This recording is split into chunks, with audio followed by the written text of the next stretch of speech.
हार्दिक पाटिल रुकने में से नहीं है। जब तक है जान तब तक करूँगा, मरते दम तक करूँगा या मरते करते करते मरूँगा। और सभी ने सलाह दिया कि अभी बस होना चाहिए, कम करो इवेंट या बंद करो। 34 दिन में मैंने 4 इवेंट कंप्लीट किए हैं।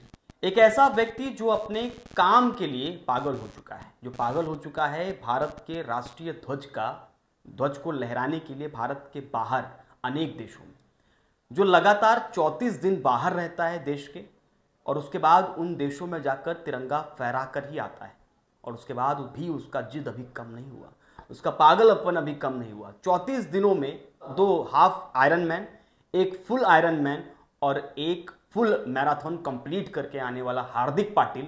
इससे पहले भी अनेक बार हमने उनसे चर्चा की है, लेकिन इस बार 34 दिन कैसे बीते, क्योंकि प्राप्त जानकारी के अनुसार 34 दिन से ठीक पहले उनकी तबीयत भी ठीक नहीं थी, लेकिन उसके बावजूद फिजियोथेरेपी से लेकर तमाम चीज़ों का प्रयोग करने के बाद विश्व स्तर पर जाकर ऑस्ट्रेलिया, यूएसए, बर्लिन जैसे देशों में जाकर भारत का तिरंगा फिर से फहराया है। आइए सीधे उनसे बात करते हैं कि पागलपन की हद क्या होगी।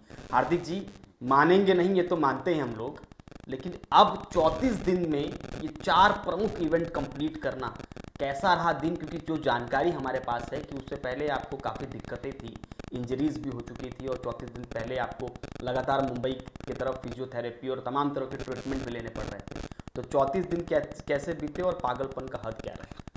बिल्कुल, फर्स्ट ऑफ ऑल मैं आपको धन्यवाद देना चाहता हूँ कि पब्लिक तक मेरा अचीवमेंट आप पहुँचाते, उनकी तरफ से बहुत बहुत धन्यवाद आपके चैनल की तरफ को। 34 दिन में मैंने 4 इवेंट कंप्लीट किए हैं, जो 4 अलग देशों में थे। न्यूयॉर्क सिटी मैराथन, एक फुल मैराथन मैंने कंप्लीट किया। उसके 2 वीक बाद मैंने मैक्सिको में फुल आयरनमैन कंप्लीट किया।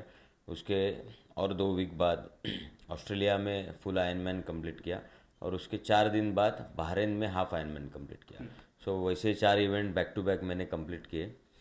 और जैसे आपने कहा कि इंजरी थी, तो इंजरी मुझे ये 34 दिन के विजिट के पहले नहीं थी, वो 2022 में लास्ट ईयर मैंने जब भी बैक टू बैक इवेंट्स किए, 7 फुल आयरनमैन, 3 हाफ आयरनमैन किए थे लास्ट ईयर में, तो वो बैक टू बैक इवेंट होने के वजह से मुझे बैक पेन हुआ था।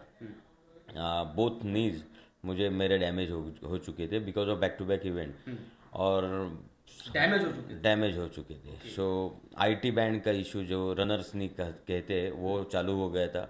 सो मैं 100-200 मीटर के आगे दौड़ नहीं सकता था। ये लास्ट ईयर की मेरी नवंबर एंड की परिस्थिति थी, और सभी ने सलाह दिया कि अभी बस होना चाहिए, कम करो इवेंट या बंद करो, 1-2 साल इवेंट मत करो। लेकिन ऑलरेडी मेरे last year end of the year को पूरे इवेंट रजिस्टर हो चुके थे। अच्छा। तो जो 2023 के इवेंट थे, तो उसके अनुसार मैंने फिजियोथेरेपी चालू किया, और लगातार हफ्ते में 3 या 4 विजिट फिजियोथेरेपी, उसके रिकवरी के और भी exercises apart from swimming, cycling और रनिंग, ये करते। तो तकरीबन मैं दिन में 3 से 4 घंटा वर्कआउट, सो जनरली मैं 30 से 40 घंटा वर्कआउट वीक में करता था, 1 साल से लगातार, कोई भी वीकडेज नहीं, कुछ भी गैप नहीं, डेली करता था। और शायद उसी के वजह से मैं आज इतने इस साल के 6 फुल आयरनमैन, 2 हाफ आयरनमैन और 5 फुल मैराथन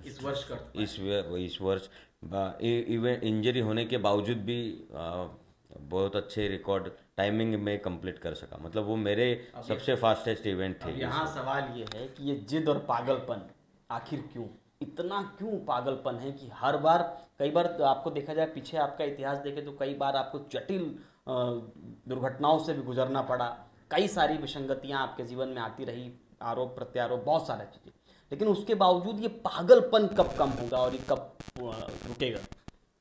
ये रुकेगा नहीं, जैसे मैं भी रुकूंगा नहीं। लास्ट टाइम आपने पूछा था, आपको याद रहेगा, कि हार्दिक पाटिल कब रुकेगा। तो हार्दिक पाटिल रुकने में से नहीं है। जब तक है जान तब तक करूंगा, मरते दम तक करूंगा या मरते करते करते मरूंगा, लेकिन ये तो करूंगा। ये मेरे जीवन का हिस्सा बन चुका है। अभी ये किसी को दिखाने के लिए नहीं, उसमें से मुझे सेटिस्फेक्शन मिलता है, सेल्फ सेटिस्फेक्शन मिलता है। एक डिसिप्लिन एथलीट या एक डिसिप्लिन पर्सन होता हूँ मैं, तो इससे बड़ी खुशी और कुछ नहीं है। ना ही इससे मैं कुछ पर्सनल गेन हो रहा है, कोई प्रॉफिट हो रहा है, 2 पास कोई प्रॉफिट नहीं है आपके पास से होता होगा, तो वो तो एक अच्छा है। और इसमें मैं एक सलाह देना चाहूँगा, मेरे बैक टू बैक इवेंट्स करते हैं या फिर मैं स्पोर्ट्स में इतना 100% मेरा देता हूँ अपार्ट फ्रॉम प्रोफेशनल लाइफ। तो मैं ये सलाह देना चाहूँगा सभी युवकों को कि मैदान स्पोर्ट्स मतलब जो ग्राउंड स्पोर्ट्स है उसके ऊपर आप ध्यान दो, और physical fitness is the most important thing. So आपको फिजिकली फिटनेस में ज़्यादा इन्वेस्ट करना चाहिए, चाहे वो समय हो, आपका सोच हो, वो हर वक्त आपको वो फायदे में ही रहेगी। जो ऑडियंस क्या कह रही है, आसपास के लोग, वायुमंडल क्या कह रहे हैं उस पर, वो तो मेरा चैप्टर ही नहीं है कि ध्यान मेरे नहीं बारे में कोई क्या अच्छा बोल रहा है तो अच्छी बात है, कोई कुछ बुरा बोल रहा है तो अच्छी बात है, कोई बोले नहीं बोले वो सभी अच्छी बात है। आप मेरे अगेंस्ट कुछ बोलो, मेरे तरफ बोलो, मैं सभी को यस ही बोलता हूँ, जब तक आप मेरे दायरे में नहीं आते। तो अभी शांत नहीं बैठे। बिल्कुल नहीं। और ये तो this is just the beginning 2024 के अभी लिए। बिगनिंग है, Yes. इतने रिकॉर्ड बनाने के बाद भी बिगनिंग कह रहे हैं। This is just the beginning, because 2024 में इससे भी अच्छे इवेंट, अच्छे समय में इवेंट और बैक टू बैक इवेंट जो मैंने 2023 तक पिछले 3-4 सालों से किए, इस बार और उससे कुछ अलग हो जाएगा। लेकिन डेफिनेटली हम एंड ऑफ द ईयर 2024 में बात करेंगे कि कौन से इवेंट कितने समय में कभी कंप्लीट किए। तो विदेश में आप फिर से भारत का तिरंगा लेके जाने के लिए आप तैयारी कर चुके हैं पूरी तरह? पूरी तैयारी हो चुकी है, मेंटली फिजिकली तैयारी चालू है। और मेरा फिजियोथेरेपी, मेरा डाइट, फॉलोइंग डाइट थिंग्स और प्रैक्टिस वर्कआउट वो ऑलरेडी चालू हो चुका है। So I am just waiting for the next year तो चालू होने की। यस, ये है हार्दिक पाटिल, उनका साफ तौर पे कहना है कि शांत तो नहीं बैठूंगा, करते करते मरूंगा चलेगा, लेकिन शांत नहीं बैठूंगा। ये अंजाम कहाँ तक पहुंचेगा, एक बार हमने इंटरव्यू में साफ तौर पर पूछा तो इन्होंने कहा था माउंट एवरेस्ट इनका लक्ष्य है जीवन का। हालांकि वो पहुंचेंगे नहीं पहुंचेंगे वो अलग विषय है, लेकिन लक्ष्य है। और ये बड़े जिद्दी हैं। और ये पागलपन सीख वाली है। पागलपन उन स्पोर्ट्स पर्सन के लिए है जो ज़िंदगी में कुछ करना चाहते हैं, जो हताश हो जाते हैं, निराश हो जाते हैं।